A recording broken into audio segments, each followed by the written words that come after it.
எல்லாருக்கும் வணக்கங்க. ஜோதிஸ் கிச்சனில் நம்ம பார்க்க போகிற ரெசிபி மீல் மேக்கர் வறுவல். அது எப்படி செய்கிறதுன்னு பார்த்துக்கலாம். முதல்ல சுடு தண்ணி நல்லா கொதிக்க வச்சுருக்கேன். அதில் உப்பு கொஞ்சம் போட்டுக்கலாம். உப்பு போட்டு மீல் மேக்கர் ஒரு 100 கிராம் வருங்க. அதை அதில் தண்ணியில் போட்டு ஊற வச்சுக்கலாம். சுடு தண்ணியில் போடுறப்ப நல்லா பொசுன்னு மேலே வந்துடும், நல்லா ஊறி வந்துடும். ஒரு 10 நிமிஷம் அது ஊறட்டும். மீல் மேக்கர் வறுவல் பண்ணுறதுக்கு தேவையான பொருட்கள்: மிளகாய்த்தூள் 1/2 ஸ்பூன், இஞ்சி சிறிதளவு, பூண்டு 4 பல், சோம்பு 1/2 ஸ்பூனு, கிராம்பு 3, பட்டை சிறிதளவு, ஜீரகம் 1/4 ஸ்பூனு, மிளகு 1/2 ஸ்பூனு, தக்காளி கட் பண்ணி வச்சுருக்கேன். சின்ன வெங்காயம் ஒரு 10 சின்ன வெங்காயம் கட் பண்ணி வச்சுருக்கேன்.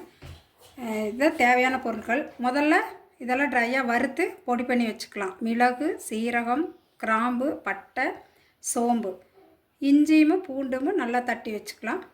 அப்புறம் நம்ம தாளித்து விட்டுடலாம். முதல்ல இந்த மீல் மேக்கர் நல்லா ஊறி வந்துட்டு நம்ம அதை எடுத்து செய்திடலாம்.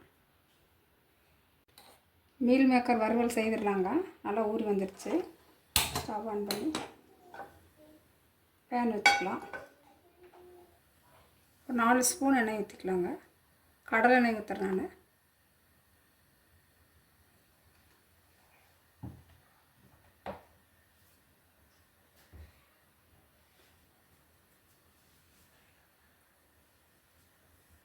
எண்ணெய் சூடாயிருச்சுங்க.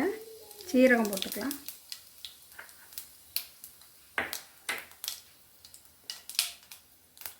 சீரகம் வடிச்சிருச்சு.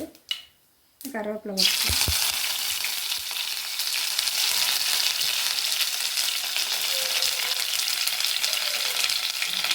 சின்ன வெங்காயம் போட்டுக்கலாம்.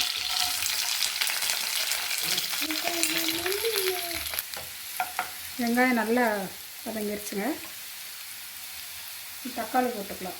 ஒரு தக்காளி கட் பண்ணி வச்சு தக்காளி வதங்கிருச்சுங்க. இஞ்சி பூண்டு பேஸ்ட் போட்டுக்கலாம். 1/2 ஸ்பூன் மஞ்சள் தூள் போட்டுக்கலாம்.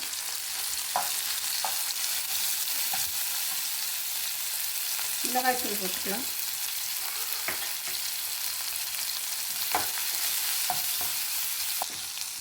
நல்லா வதங்கிருச்சுங்க எல்லாமே. தக்காளி, சின்ன வெங்காயம், கருவேப்பிலை எல்லாமே, இஞ்சி பூண்டு பேஸ்ட்டு எல்லாம் வதங்கி வந்துடுச்சு. இந்த மீல் மேக்கர் சுடுதண்ணியில் ஊற வச்சு நல்லா புழிஞ்சு எடுத்துருக்கேங்க. பச்சை தண்ணியில் போட்டு லாஸ்ட்டாக புழிஞ்சு எடுத்தாச்சு.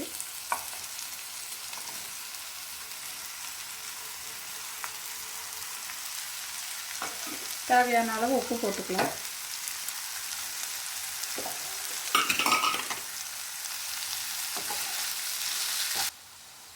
ட்ரையாக வறுத்த பொடிங்க, வறுத்து நுணுக்குன்னு போட்டு தேவையான அளவு தண்ணி ஊற்றிக்கலாம்.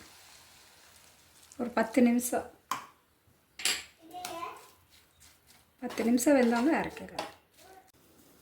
Meal maker பார்த்துடலாங்க.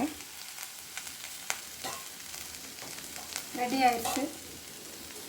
சூப்பராக வந்திருக்கு. நல்லா ஃப்ரை ஆகிடுச்சு. எலுமிச்சம்பழம் கொஞ்சம் சேர்த்து பிழிஞ்சிக்கலாம்.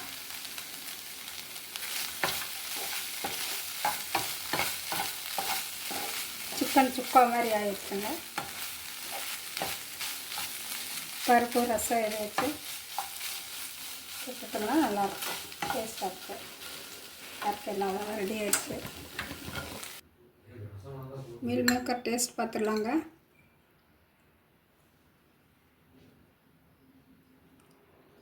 சூப்பராக வந்திருக்குங்க.